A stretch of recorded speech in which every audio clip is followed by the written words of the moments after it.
everyone. I am Christina with Burnley and Trowbridge, and you are joining us for part 1 of 3 in our shirt sew-along. A lot of you who joined us for our first run of full-length sew-alongs also wanted to see a sew-along for a shirt, so here we are, getting ready to start a 3-part adventure in shirts. How did I end up doing the shirt sew-along and the shift sew-along? Do y'all know how much stitching this is? I've been had.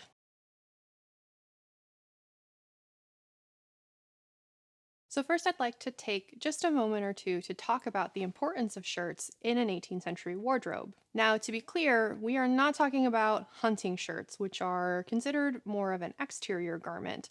We are talking about shirts that are worn really as an undergarment, typically by men in the 18th century. Like its counterpart, the shift, the shirt is there to absorb perspiration, excess oil, dead skin that the body sheds on a regular basis. It's essentially helping to keep the body clean. While shirts aren't quite as long as shifts, they are certainly cut longer than what a modern undershirt would be cut to, and this is because they are also acting as the boxer brief of the period. The shirt, through a delicate system of tucks or folds, would be gathered, tucked between the legs of the wearer, and then the breeches would be pulled up to keep those tucks in place, keeping everything secure. When it comes to who's making shirts in the 18th century, the answer is pretty much the same as who's making shifts. Sempsters and sempstresses. It's not tailors, it's not mantua makers. Those are considered more skilled trades. And it's not to say that making a shirt doesn't take any skill at all, but in the 18th century, it is what's considered plain sewing. It's basic geometrical shapes, and then those shapes are stitched, albeit finely, using fairly simple stitches that most people would have learned in their childhood. And when I say most people, I mean everybody. Stitching had not been codified into a gendered skill at this point in history. It was just basic life skills. So while most clothing of the 18th century was fitted, shirts and shifts were probably one of the few pieces of clothing that didn't have to necessarily be custom made or fitted directly to the body. Now, with that being said, I know when we did the shift sew-along, a lot of you had asked if we had a pattern that was available. You asked and we listened. So for this sew-along, we have actually created a shirt pattern that you can download for a small amount and use that for your shapes for this sew-along. No math involved for you, just math for Christina. It's fine. Math is good. Math is great. Don't give mathematics so much hate. A quick note about the B&T shirt pattern is that the sizes for that pattern are actually based on 18th century sizes for shirts. We know, just like with shifts, we're looking at shirt and shift linens that can be 3/4, 7/8, and yard wide. That does vary a little bit into how wide those textiles actually are once they're taken off the loom, but using that as our sizing base, we've essentially created a size 1, 2, 3, and 4. Size 1 for the body would be based on a 3/4 yard wide cutting diagram. Size 2 is based on the 7/8. Size 3 is based on the yard wide. And then I have extrapolated up a size from that just in case the size 3 is maybe not big enough to be comfortable for your body. And you can actually use the size 4, which is one step up from the yard wide. So it would be yard and an 1/8 wide.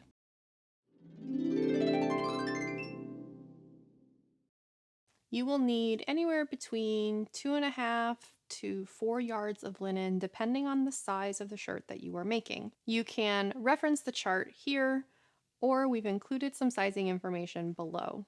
For a lot of the yardage suggestions, it comes down to how long you want your shirt to be. But as you go up in size, obviously a little bit more fabric might be necessary to get all of those pieces, and you may lose some economy of cut. Just as with shifts, you are always better off making a number of shirts at one time because you can use your fabric to better economy by laying out your fabric in such a way as to get a lot of those little pieces off of the offcuts, and you can actually get more shirts out of less fabric. Of course, you're going to need thread, and we recommend watching our thread and needles video to learn how to choose the appropriate thread for your project, you want to choose a thread weight that is similar in weight to your fabric. And since you want to be using linen for your shirt, we don't really see cotton being used in shirts until kind of the 19th century. Linen really is the fabric that is preferred in the 18th century for the majority of the population. You want to use thread or linen thread to stitch your linen shirt, matching the weight of your fabric. In terms of the fabric, you can use any plain white or natural colored linen. You can also use checks. We see checked shirts quite commonly in the 18th century as more of a working shirt. And we won't be putting ruffles on this shirt, but if you did decide to do ruffles, you might actually use even a finer linen for the ruffles on, say, the bosom or the wristbands of the shirt than you would for the shirt itself. And then you're going to need the usual suspects when it comes to your sewing notions or tools. You'll want wax for your thread, scissors, needles, thimble, and pins. For our shirt in this project, we are actually going to be using our white and red checked linen, which is a really nice weight for a summer shirt that's going to have good breathability. And we chose this fabric because not only are checks very common in the 18th century for working shirts, but we also hope that it would be a little bit easier for you to see versus that white on white stitching like we did with our shift. And if you've never made a shirt before, highly recommend using a check for your first shirt. It will make things go so much more smoothly your first time around before you, say, graduate to white or natural linens.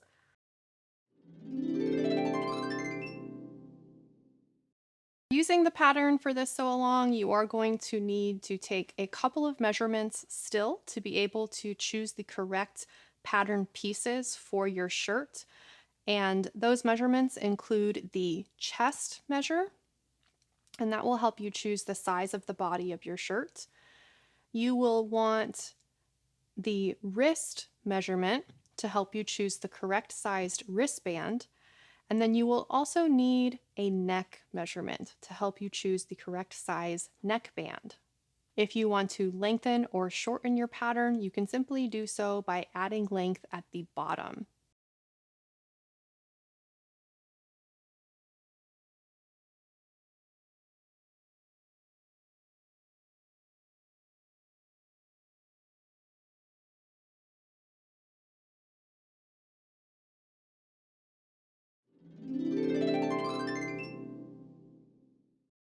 Now, once you have selected your pattern pieces based on your measurement, it's time to cut out the shirt. And we definitely recommend, especially if you're not working on a checked fabric like we are, that you pull a thread to keep your linen square, to keep everything nice and true to the grain line. It's up to you. If you want a free cut, you can. But as we've seen in other videos, it doesn't always work out the best way to do that. So it doesn't hurt anything to pull a thread. If you're working with a check, you can follow the thread in your fabric because it's woven, so it's grain and cross grain. And that's probably what I'm going to be doing with this one, just to save us a little bit of time in the cutting. We are going to cut the body first. And I like to cut the body first because it is the largest continuous piece of the shirt. And so it kind of gets that out of the way and shows us what we have left to work with. Just a reminder, when you cut your body, we are going to cut it the same way that we did our shift, where we will actually put the fold at the top.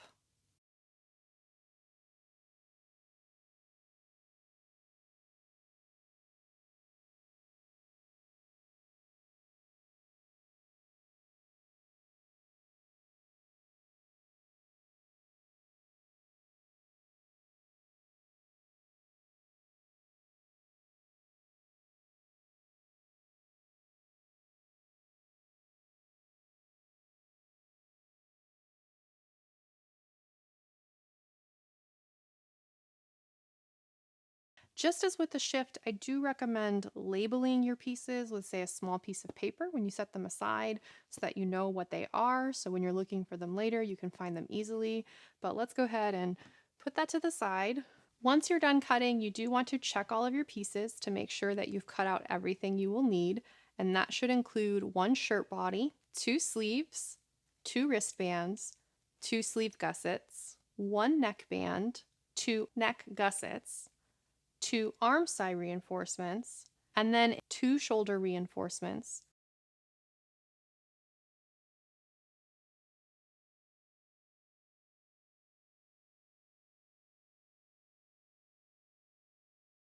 All right, so as long as you have all of these pieces cut out, then you are ready for part two, which is coming at you shortly. So sit tight.